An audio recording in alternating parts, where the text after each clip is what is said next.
아멘. 자, 오늘 우리가 이 본문을 가지고 은혜를 나누고자 하는 제목은요, 성령의 인도와 빌립이라는 제목으로 함께 은혜를 나누고자 합니다. 저희가 지금 아침에 소망이 있는 예배를 이제 시작을 했습니다. 그에 따라 사도행전 본문이 또 중복이 돼서 진행이 되고 있는데요. 몇 번을 보는지 모르겠습니다. 계속 보고 또 보고 또 보는데요. 그럼에도 불구하고 조금 더 깊게 주일날 살피는 이 강해 안에서는 깊은 묵상을 통해서 강해를 좀 진행하고 있으니 귀담아 들으시면 더 좋을 것 같습니다. 자, 오늘 본문에서는요, 여러분들, 빌립 집사가 성령에 이끌려 어디로 갑니까? 광야로 가서 그곳에서 에디오피아 경제부 장관급 내시를 만나는 이야기인데요. 많은 목회자들은 이 본문을 가지고 어떤 설교를 주로 하느냐, 이 본문을 가지고 전도와 관련된 그런 설교를 하거나 전도와 관련된 교육을 진행을 합니다. 하지만 저는 여러분들이 이 시간 조금 솔직하기로는 이 본문을 가지고 절대로 전도의 방법론적인 접근이나 혹은 전도와 관련된 설교를 해서는 안 된다고 봅니다. 왜냐하면요, 오늘 본문에 등장하는 이 빌립 집사는 예수님께 직접 훈련을 받았던 그런 제자가 아닙니다. 그렇다고 사도들과 초대교회 안에서 동등한 위치였느냐? 또한 그것도 아니었어요. 그저 초대교회 이 사람은요, 일곱 집사를 세움 받은 이유를 알아야 되는데요. 일곱 집사를 세움 받은 이유가 뭐 때문에 세움 받았습니까? 그저 식탁 봉사를 위해서 세움을 받았다고 사도행전에 기록이 되고 있습니다. 즉 초대교회 공동체에 그냥 식탁 봉사를 위해 세움받은 한 공동체 일원일 뿐이었습니다. 그리고 무엇보다 중요한 사실은요, 여러분들, 이 빌립 집사가 예루살렘 성을 떠나온 동기가요, 그닥 좋지는 않았다라는 거예요. 자, 보세요. 그의 동료였던 스데반 집사가 뭐에 맞아 죽어요? 돌에 맞아 죽죠. 그리고 무엇이 일어납니까? 초대교회 박해가 이제 일어나기 시작해요. 그 박해가 일어난과 동시에 그 박해를 피해서 빌립 집사가 도망을 갔던 거예요. 그 박해를 피해 도망쳤던 사람입니다. 이러한 이유에서 저는 이 본문을 가지고 좀 전도적인 측면에서 이해하기보다는요, 이 성경 안에서의 전체적인 흐름을 가지고 그 전체 맥락을 가지고 좀 봐야 된다라고 봅니다. 먼저 이제 이야기를 조금 맥락을 살펴보도록 할게요. 먼저 앞서 말씀드렸다시피 사도행전 8장의 시작은요, 유대교회 안에서 대표적인 청년이 한 명이 있었어요. 그 청년이 누굽니까? 사울이라는 청년이에요. 이 청년이 자기 중심으로 이제 초대교회에 큰 박해를 일어나면서 선동을 합니다. 그리고 사울은요, 수단과 방법을 전혀 가리지 않으며 교회를 잔멸하려고 합니다. 그러한 결과 초대교회 공동체들은요, 사도들을 제외한 모든 구성원들, 즉 완전히 모든 성도들이 흩어지게 되고 도망가게 되는데요. 그 도망자 중 한 명이 바로 빌립이었습니다. 다시 말해 예루살렘 박해가 일어나서 빌립은요, 예루살렘에서 사마리아 지역으로 옮겨온 것이고 그곳에서 뜻하지 않게 하나님의 말씀을 전파하게 된 것이죠. 그런데 여기서 정말 흥미로운 사실은요, 하나님께서 이 도망자인 빌립을 어떻게 한 거예요? 그 사람을 이용하면서 특별하게 놀라운 기적들을 일으키셨다라는 거예요.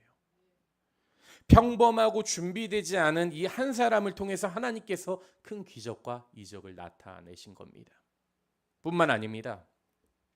사마리아에는요, 여러분들 오래전부터 하나님의 이름을 빙자하여 그 안에서 큰 능력을 행사하던 사람이 있었습니다. 그게 누굽니까? 마술사 시몬이에요. 하지만 그 역시도 진짜 하나님의 능력 앞에서는 굴복할 수밖에 없었습니다. 그리고 나서 어떻게 합니까? 그 자도 빌립에게 나와 예수를 믿고 침례를 받게 됩니다. 그 결과 빌립은요, 그 당시 어떻게 된 거예요? 마술사 시몬이 가지고 있었던 그 인간적인 영향력까지 흡수하게 됩니다. 사마리아 성에서 지금 어떻게 된 거예요? 빌립이 큰 이적과 기적을 행한 다음에 그 다음에 지금 말씀드렸다시피 마술사 시몬의 영향력까지 가지게 됐으니 엄청나게 큰 슈퍼스타, 즉 큰 주목을 받게 된 거였어요. 그러나 하나님은요, 진짜 신기한 게 무엇이냐? 빌립을요, 그 영향력을 가지게 된 만큼 그 영향력을 조금 활용할 수도 있잖아요. 근데 그 영향력을 결코 전도에 활용하거나 그곳에 머물러서 그 능력을 사용하도록 그대로 두지 않습니다. 다시 한번 그를 어디로 내모십니까? 광야로 급하게 내보내시는 거예요. 말씀을 한번 볼게요. 그게 바로 본문 26절 말씀이에요. 화면을 잠재주세요. 주의 사자가 빌립에게 말하여 이르되 일어나서 남쪽으로 향하여 예루살렘의 가사로 내려가는 길까지 가라 하니 그 길은 뭐라고요? 광야라. 이처럼 빌립은 사마리아 성에서 큰 기적과 이적을 행하면서 복음을 전파한 뒤 곧바로 다시 광야로 이동하게 되는데요. 이 부분을 두고 제가 지난주에도 말씀드렸지만 인간적인 생각으로 보면 지지난주에 말씀드렸지만 인간적인 생각으로 보면 참 비효율적인 그런 상황입니다.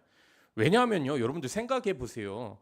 빌립이 사마리아의 지역 가운데 그 성 안에서 성공적으로 복음을 전파했고, 그리고 그곳에 그 자리에 누구를 두면 됩니까? 빌립을 그 자리에 그냥 두기만 해도 복음은 알아서 계속해서 그 지역 가운데 전파가 됐을 겁니다. 생각해 보세요, 여러분들. 기적을 일으킨 그 주인공을 말로만 듣다가 실제로 보게 된다면 그 복음의 효과는 얼마나 어마어마하겠습니까? 실제로 오늘날도 그러지 않습니까? 어디 교회 갔는데 야, 저기서 안수기도 받으니까 뭔가 확 변하더라 하면은 사람들이 우르르 몰려가가지고 그곳에 있지 않습니까? 그런 거와 마찬가지로 빌립도 분명히 사마리아 지역 가운데 계속 있었으면 놀라운 일들이 계속해서 복음이 뻗어 나갔을 거라 생각이 듭니다. 그런데요, 하나님은요 절대로 그 사람을요 어떻게 한다고요? 그대로 사마리아 지역에 두지 않으셨던 거예요. 그를 다시 광야로 내보냅니다.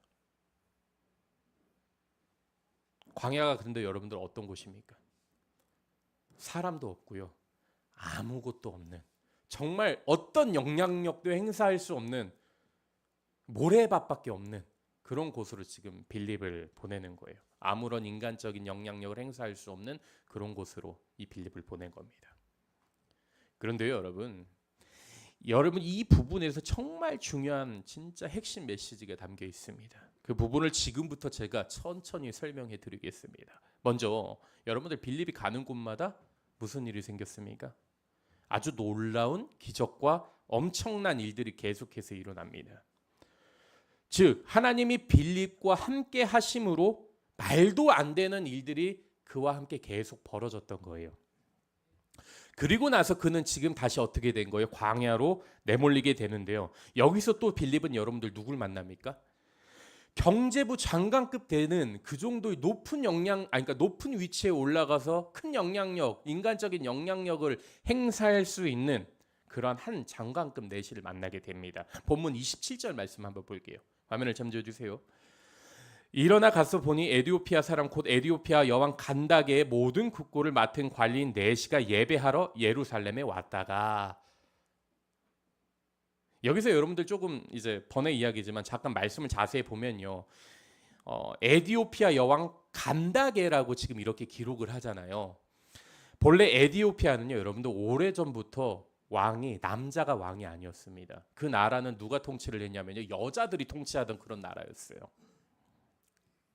그리고 그 뒤에 오는 수식어가 간다게라는 사람은요, 이름이 아니에요. 사람 이름이 아니고요, 에디오피아의 여왕들을 가리켜서 전부 다 일컬어서 간다게 여왕이라고 이렇게 표현을 하는 겁니다. 예를 들면요, 여러분들 우리가 구약 성경을 읽다 보면요, 애굽의 왕들을 통칭으로 다 뭐라고 부릅니까? 바로라고 부르잖아요. 그런 것과 마찬가지로 지금 에디오피아의 여왕을 다 뭐라고 표현한다고요? 간다게라고 지금 표현을 하는 거예요. 그런 차원에서 지금 이런 말씀이 있는 거고요. 그 간다게라는 여왕이 지금 누구에게 국고를 맡겼다고요? 이 지금 에디오피아 내시에게 국고를 맡겼다라는 거예요. 오늘날로 따지면요, 경제부 장관급 되는 정도의 사람이었던 겁니다. 그러니 여러분들 지금 빌립이 만난 사람이 얼마나 대단한 사람이었겠습니까? 이런 장관급 내시를 지금 빌립이 만나게 된 거예요. 누구를 통해서요, 여러분들? 성령을 통해서 지금 만난 거예요. 계속해서 본문 28절에서 29절 한번 말씀을 볼게요. 돌아가는데 수레를 타고 선지자의 이사의 글을 읽더라. 뭐라고요? 성령이 빌립더러 이르시되 이 수레로 가까이 나아가라 하시거늘. 이처럼 빌립은 성령을 통해서 한 나라의 국고를 맡고 있는 내시를 만나게 됩니다. 그런데 여기서 특이한 것은요, 에디오피아 내시가 이사야의 글을 눈으로 읽기만 해도, 눈으로 보기만 해도 될 터인데 어떻게 한다고요? 글을 읽었다라고 이렇게 지금 기록을 합니다. 그렇다면 여러분들 이 내시가 그저 우리도 어떤 식으로 붙어 있을 때 보면은 눈으로 읽기만 하잖아요. 그러면 에디오피아 내시는 왜 그 광경에서 글을 눈으로 보기만 했냐라는 거예요. 아니, 눈으로 보지 않고 소리를 내어 읽었냐라는 거예요. 그 이유는요, 여러분들, 유대인들의 어떤 전통, 문화 때문에 그랬다고 합니다. 예를 들어서요, 유대인들의 전통에는요, 여러분들, 하나님의 말씀을 눈으로 보기만 해서는 절대로 안 됐습니다. 반드시 큰 소리를 내어서 읽어야만 했어요. 만약 눈으로 보기만 한다면요, 그건 하나님 앞에서 인간이 어떠한 행위를 한 것이냐, 교만한 행동을 했다라고 판단이 됐다고 합니다. 그래서 이 내시 또한 유대인들의 전통과 문화를 너무나 잘 알고 있었기 때문에 어떻게 한 거예요? 큰 소리로 내서 그 글을, 이사야 글을 읽고 있었던 것이고, 때마침 빌립이 그 옆에서 그 내시의 큰 소리를 어떻게 한 겁니까? 들은 거예요. 아, 저 사람이 지금 이사야의 글을 읽고 있구나라는 것을 듣게 된 겁니다. 단번에 눈치를 채죠. 그리고 나서 빌립은 그 내시에게 다가가서 지금 이렇게 묻고 있는 겁니다. 본문 30절에서 31절 말씀이에요. 화면을 참조해 주세요. 빌립이 달려가서 선지자 이사야의 글을 읽는 것을 듣고 말하되 읽는 것을 깨닫느냐? 대답하되 지도해 주는 사람이 없으니 어찌 깨달을 수 있느냐 하고 빌립을 청하여 수레에 올라 같이 앉으라 하니라. 이렇듯이 빌립은 그 내시를 향해 말씀을 깨달았느냐라고 묻고요. 내시는 솔직하게 대답하기를 지도해 주는 사람이 없으니 전혀 모르겠다라고 대답합니다. 그러나 이 상황에서 여러분들, 우리가 충분히 유추하고 짐작할 수 있는 것은요, 내시가 지금 말씀에 대한 뜻과 의미는 모르지만 소리 내어서 그 말씀을 읽었다라는 것에서 지금 내시의 심정이 지금 어땠다라는 거예요?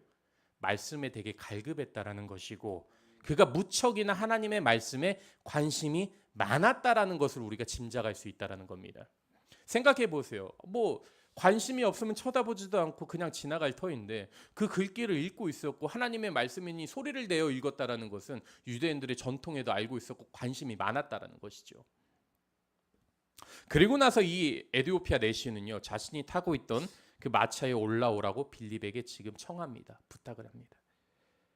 그리고 빌립은 그 즉시 마차로 올라가서 말씀을 해석해 주면서 끝내는 그에게 침례까지 베풉니다. 그런 뒤로 빌립은 성령에 이끌려서 또 다시 다른 곳으로 이동하게 되고 내시 또한 기쁘게 자기의 갈 길을 떠나는데요. 여기서 여러분들 진짜 중요한 핵심이 하나가 더 나옵니다. 이 둘이 여러분들 지금 누가 맺어준 관계예요? 주 안에서 성령이 맺어주신 관계이죠. 그런 관계임에도 불구하고 지금 성경이 뭐라고 기록하는지 아십니까? 어떻게 됩니까? 서로 두 번 다시 보지 못했다라고 이렇게 기록을 합니다. 그리고 빌립은 아소도에서 여러 성을 두루 다니며 복음을 전하다 가이사라에 이르게 되죠. 말씀을 한번 볼게요. 본문 30절에서 40절 말씀입니다. 이에 명하여 수레를 멈추고 빌립과 내시가 둘 다 물에 내려가 빌립이 침례를 베풀고 둘이 물에서 올라올새 주의 영이 빌립을 이끌어 간지라. 내시는 기쁘게 길을 가므로 그를 다시 보지 못하니라. 빌립은 아소도에 나타나 여러 성을 지나다니며 복음을 전하고 가이사랴에 이르니라. 여러분들, 두 번 다시 만나지 못하는 사람에 대한 사건을 지금 사도행전 8장의 이 부분에 기록이 된 거예요. 한 번 만나고 스쳐 지나간 사람처럼 된 관계임에도 불구하고 지금 사도행전 8장에 이 사건이 기록이 된 겁니다. 그렇다면 누가는요, 여러분들, 도대체 왜 빌립 집사와 단 한 번 만남을 했던 에디오피아 내시의 사건을 사도행전 8장에 기록하게 된 것일까요? 무엇을 전달하고자 이 사건을 그는 기록을 했냐라는 거예요. 먼저 여러분들, 누가가 이 사건을 기록한 것은요, 전도에 관련된 메시지만 있는 것이 절대로 아닙니다. 만약 전도에 관련된 교훈으로만 오늘 본문을 바라본다면요, 여러분들, 우리는 정말 중요한 교훈을 놓치게 됩니다. 그러나 전체적인 맥락에서 우리가 이 빌립의 여정을 쭉 해서 살펴본다면 우리는 크게 두 가지 의미를 발견할 수 있게 되는데요. 첫째로요, 하나님은 빌립을 일관되게 인도하시며 끌어가셨다라는 겁니다. 제가 지난주에도 말씀드렸지만 빌립은요, 지금 어떠한 큰 목적과 큰 비전을 가지고 계획하여서 움직이지 않았습니다. 그는 자신의 인생을 두고 스스로 계획하기보다는요, 성령에 이끌려서 계속 그 성령에 이끌린 삶을 살아갔고요. 하나님께서는 빌립을 적극적으로 인도하시고 인생의 방향을 정하고 계심을요, 우리가 성경을 통해서 잘 알 수 있다는 거예요. 그렇다면 여러분들, 빌립이 특별한 사람이니까 하나님께서 그를 이렇게 인도하신 걸까요? 특별히 하나님께서 그만을 정말 사랑하셔서 이런 상황들을 만들어 가신 것일까요? 아니요. 여러분들 그렇지 않습니다. 빌립이요, 다른 사람도 아니고 오늘날 여러분이고 저의 이야기인 겁니다. 누가는 이 부분을 우리에게 알려주고 싶어서 지금 빌립의 여정을 사도행전 8장에 기록한 거예요. 자 보세요. 빌립이 여러분들 솔직히 어떤 사람이었습니까? 그는 초대교회가 박해가 일어나자마자 고난을 피하려 어디로 간 거예요? 예루살렘을 피해 사마리아 성으로 정처 없이 떠돌아다녔던 겁니다. 하지만 하나님은 그런 빌립의 삶에, 빌립의 인생에 직접 개입하시며 그를 도망자의 인생에서 복음 전도자의 인생으로 바꿔주십니다. 즉 하나님이 그를 붙잡고 인도하시게 되니 그의 인생이 180도 바뀌어버리게 된 것입니다. 여러분, 이 세상에는요, 크게 두 가지 부류의 인생들이 있어요. 하나는 자기 인생을 스스로 계획하고 자기 의도대로 살아가는 그런 인생들이 있고요. 반면 하나도 의지할 것이 없어 하나님께 인생을 맡기며 하나님만을 붙잡고 살아가는 그런 인생들이 있어요. 여러분들이 생각하기에는 이 두 가지 인생 중에서 어떤 인생이 더 기도하면서 감사할 것이 많다고 생각이 드십니까? 당연히 내가 계획한 인생이 아니라 하나님의 인도하심을 받는 인생이겠죠. 여러분들 제 경험이 그리 많지는 않아요. 제가 몇 살처럼 보이시나요? 올해 이제 40살입니다. 20살 때부터, 그런데도 20살 때부터 줄곧 부교육자 생활을 쭉 한 번도 쉬지 않고 해왔습니다.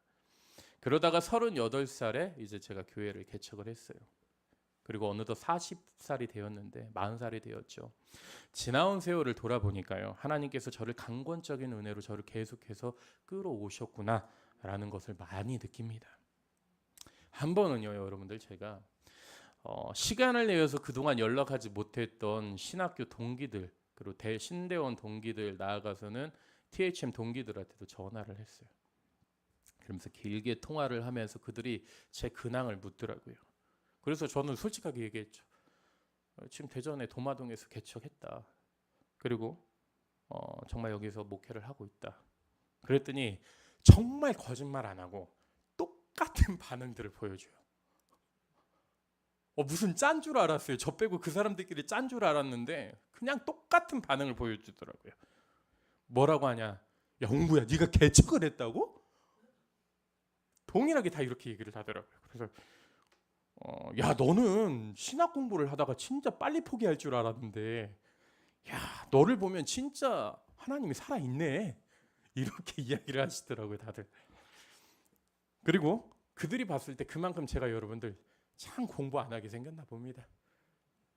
그래서 그런지, 야, 네가 개척을 했다고? 이거 참 진짜 놀랄 일이다. 진짜 하나님이 살아있네.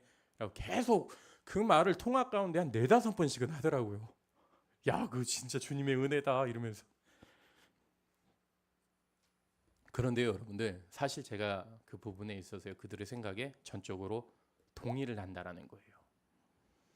만약 하나님의 강권적인 은혜가 저를 인도하지 않았다면요, 저는 지금 진작에 엉뚱한 곳에 서 있을지도 모릅니다.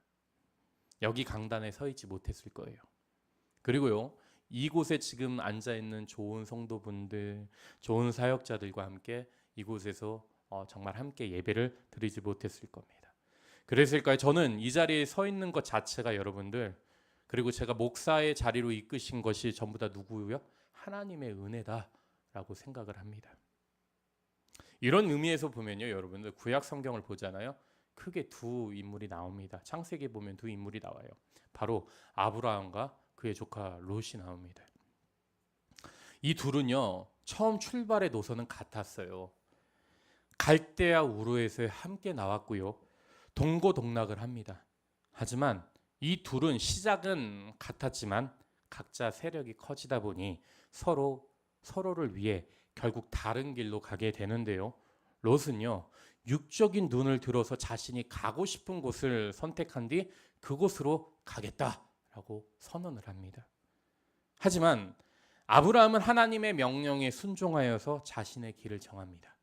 즉 아브라함은요, 누구의 말씀이요?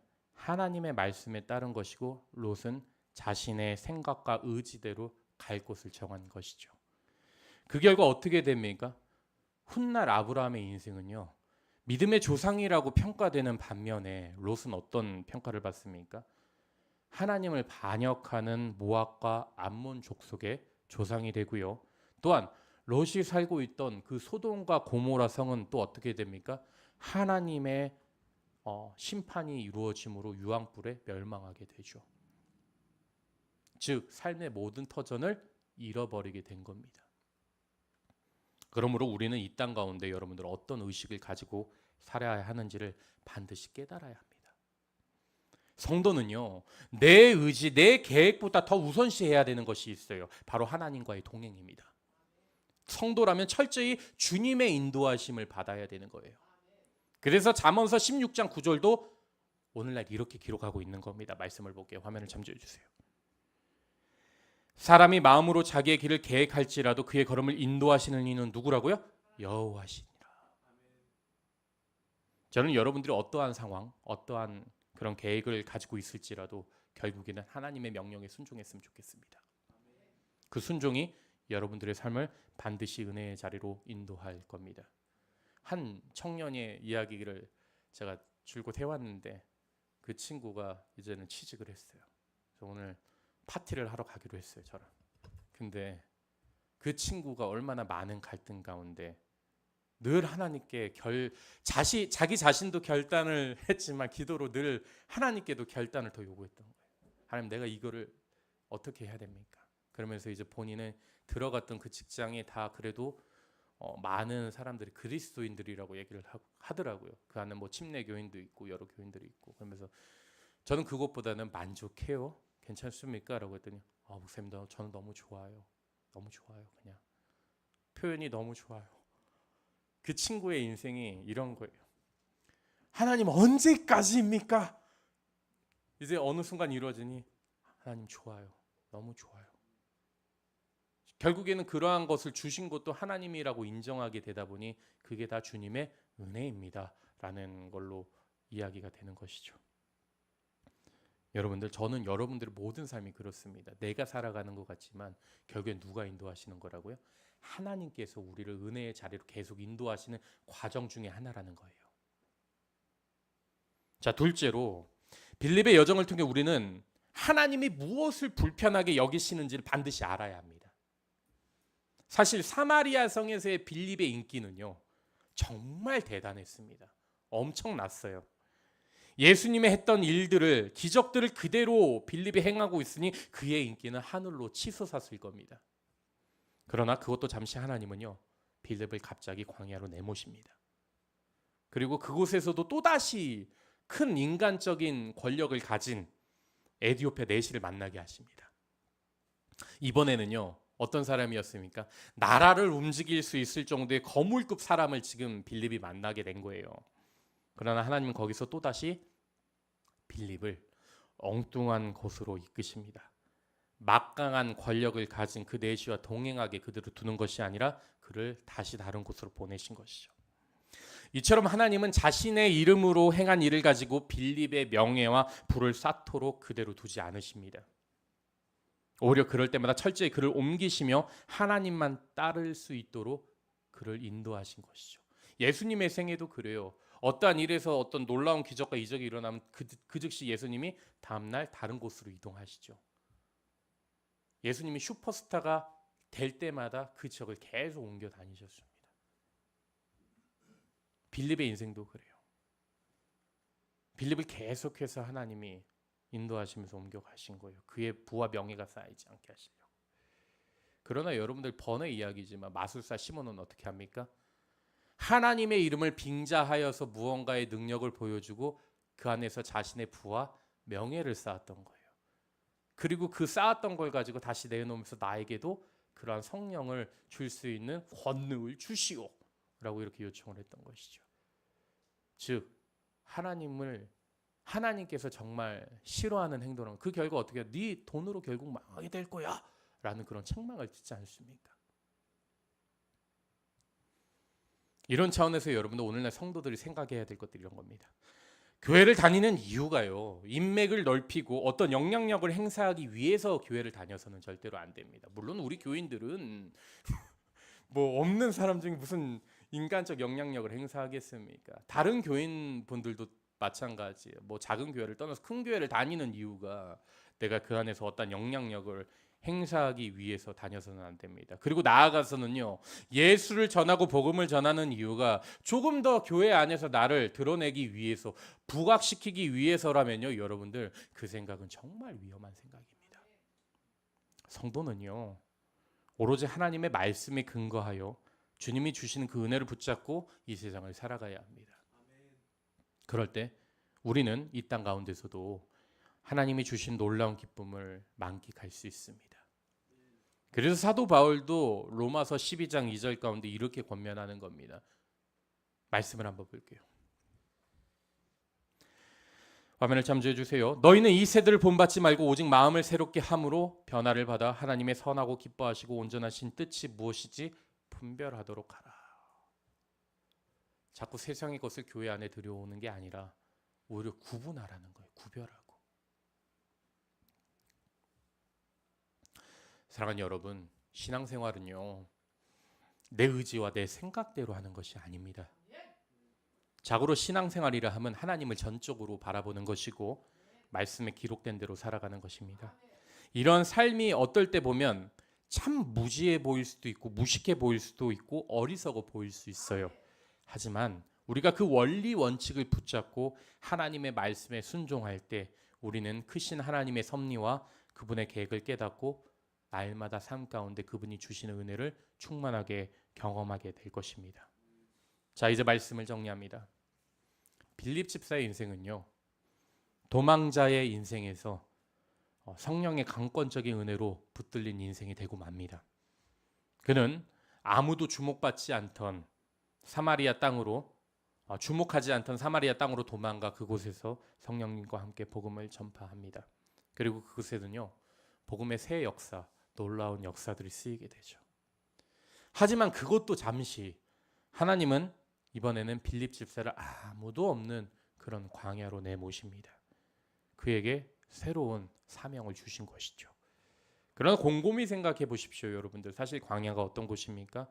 여기는 사람이 자주 오고 가는 그런 곳이 아니에요. 당시 광야는요, 여러분들 어떤 곳이었느냐? 주로 선지자들과 그리고 유대교의 그 제자들이 훈련받던 곳으로 영성과 묵상을 위한 그런 장소였지, 인간적인 생각에서는 아무것도 없는 광야에 가는 것만큼은 정말 생각해 보십시오. 사마리아에서 한창 전도에 대한 복음의 꽃이 피어지고 있는데 엄청난 결실을 맺고 있던 이 빌립 집사에게 아무것도 없는 광야로 가라고 하는 것은요, 빌립 집사 생각에도 납득하지 못할 그런 상황이었을 수도 있을 겁니다. 그럼에도 불구하고 빌립 집사는요, 하나님 말씀에 순종하여서 광야로 나갑니다. 그리고 그곳에서 또다시 큰 권력을 가진 에디오피아 내시를 만나게 되죠. 그리고 그에게 복음을 전파한 뒤 침례까지 줍니다. 그러나 그와의 관계도 뭐라고요? 거기서 끝이었어요. 그냥 거기서 끝이었어요. 빌립은 앞서 마찬가지로 또다시 하나님의 손에 이끌려 두루 다니면서 다른 지역 가운데 계속 복음을 전파하는 사명을 감당하게 됩니다. 사랑하는 여러분, 여러분들은 하나님의 말씀과 하나님의 명령을 대할 때 어떠한 스탠스, 어떠한 태도로 취하고 있습니까? 혹시 인간적인 생각과 인간적인 고집 때문에 놓치고 있는 말씀들은 없으십니까? 혹은 이 핑계 저 핑계 인간적인 망설임 속에서 하나님께 순종할 기회조차 놓치고 있지는 않습니까? 여러분들, 하나님의 명령에는요, 다 이유가 있고 그분의 뜻이 담겨져 있습니다. 여러분들이 이 자리에 있는 게 그저 있는 게 아닙니다. 하나님이 주신 사명들이 다 있는 거예요. 그 계획이 있고요. 그리고 하나님은 그 여러분들의 순종을 통해서 하나님의 나라를 확장시켜 나가십니다. 그러므로 어떠한 상황 가운데서도 여러분들 순종하십시오. 하나님의 말씀이라면 이유를 막론하고 그냥 순종하십시오. 인간적으로 이해되지 않는 일 앞에서도 하나님의 말씀과 하나님의 명령이 내 마음을 두드리고 있다면 그 즉시 순종하십시오. 그 순종이요 여러분들의 삶을 은혜의 자리로 인도하게 될 것입니다. 실제적인 예를 하나 들어보고 이제 설교를 마치겠습니다. 사람 중에서 제가 살아와 보니 가장 하나님의 말씀에 순종하기 힘들 때가 인간적인 마음으로 자존심을 내세울 때예요. 사과하지 못할 때예요. 저한테도 그런 일이 있었어요. 어떤 제 후배랑 신학적인 토론을 하다가 이제 이겼다. 진짜 이겼다. 내가 토론했을 때 약간 논리적으로 내가 그 친구를 이겨냈다. 라고 하고 올라가는데 갑자기 마음을 쿵 치더니 야, 너 그러려고 신하겠냐? 이런 마음을 주시더라고요.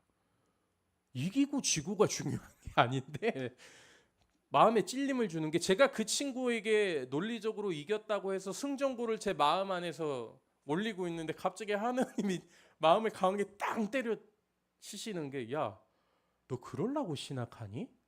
라는 마음을 주시더라고요. 그래, 내가 신학을 하는 이유는 사람을 살리기 위해서 신학을 하는 건데 영혼을 살리기 위해서 신학을 하는 건데 내가 지금 그 친구한테 무슨 행동을 한 거지?